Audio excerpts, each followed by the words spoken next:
ഏറ്റവും വലിയ വിവേചനമാണ് സത്യത്തിൽ നമ്മുടെ ആദ്യത്തെ ഗവൺമെൻറ് കാട്ടിയത്.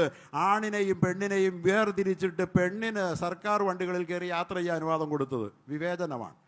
എന്താണ് പുരുഷന് സർക്കാർ വണ്ടിയിൽ സൗജന്യമായി യാത്ര ചെയ്യാതിരിക്കാനുള്ള കാര്യം? അവൻ ആണായി പിറന്നു പോയെന്നുള്ള കാരണം കൊണ്ട്.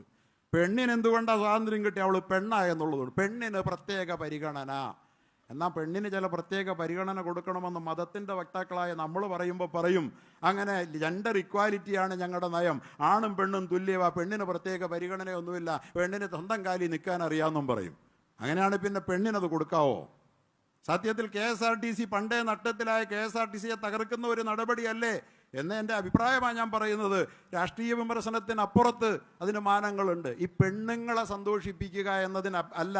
ഒരു പെണ്ണും ഈ കേരള സംസ്ഥാനത്ത് ഇതുവരെ ആവശ്യപ്പെട്ടില്ല ഞങ്ങൾക്ക് സൗജന്യ യാത്ര തരണമെന്ന്. ഒരു പെണ്ണ് സംഘടനയോ ചോദിക്കാത്ത ഒരു കാര്യം പെണ്ണിന് വേണ്ടി വെച്ച് നീട്ടി പെണ്ണിനെ പ്രലോഭിപ്പിച്ച് പെണ്ണുങ്ങളുടെ ആളാണെന്ന് വരുത്താൻ നടത്തുന്ന ഈ ശ്രമം സത്യത്തിൽ തികച്ചും തെറ്റാണ്. സ്വകാര്യ മേഖല KSRTCയിലേക്ക് പെണ്ണ് കയറി പോകുമ്പോൾ സ്വകാര്യ ബസ്സുകളുടെ മേഖല തകർന്നു പോകില്ല. അത് ശരിയാണോ? ഇത് അപ്രായോഗികമാണ്. ഇതിൻ്റെ ആവശ്യമില്ല. ആരെങ്കിലും ആവശ്യം ഉന്നയിച്ചോ? ഉന്നയിക്കപ്പെട്ട എത്ര ആവശ്യങ്ങൾ ആവശ്യമുള്ളത് മുന്നിൽ നിൽക്കുമ്പോൾ സത്യത്തിൽ ഇതിൻ്റെ ആവശ്യമുണ്ടെന്ന് എനിക്ക് അഭിപ്രായമില്ല. നമുക്ക് ആർക്കെങ്കിലും അഭിപ്രായം ഉണ്ടാകേണ്ടതുണ്ടോ? എന്താ ഇപ്പോൾ പെണ്ണുങ്ങൾ ചോദിച്ചോ ഞങ്ങൾക്ക് യാത്ര ചെയ്യാൻ പറ്റുന്നില്ല, ആകെ പ്രയാസത്തിലാന്ന്. കൊടുക്കുകയാണെങ്കിൽ ആണുങ്ങൾക്കല്ലേ കൊടുക്കണ്ടേ? വീട് പോറ്റുന്ന ആണുങ്ങൾ, അധ്വാനത്തിനിറങ്ങിത്തിരിക്കുന്ന ആണുങ്ങൾക്കല്ലേ? സത്യത്തിൽ ഒരു കുടുംബത്തെ രക്ഷപ്പെടുത്താനാണെങ്കിൽ സൗജന്യ യാത്ര കൊടുക്കേണ്ട ആണുങ്ങൾക്കല്ലേ? ആണുങ്ങൾ പണിയെടുത്തല്ലേ പലപ്പോഴും എല്ലായിടത്തും കുടുംബം പോറ്റണത്. ആണിന് കൊടുക്കേണ്ടത് പെണ്ണിനാണ് കൊടുത്തേ.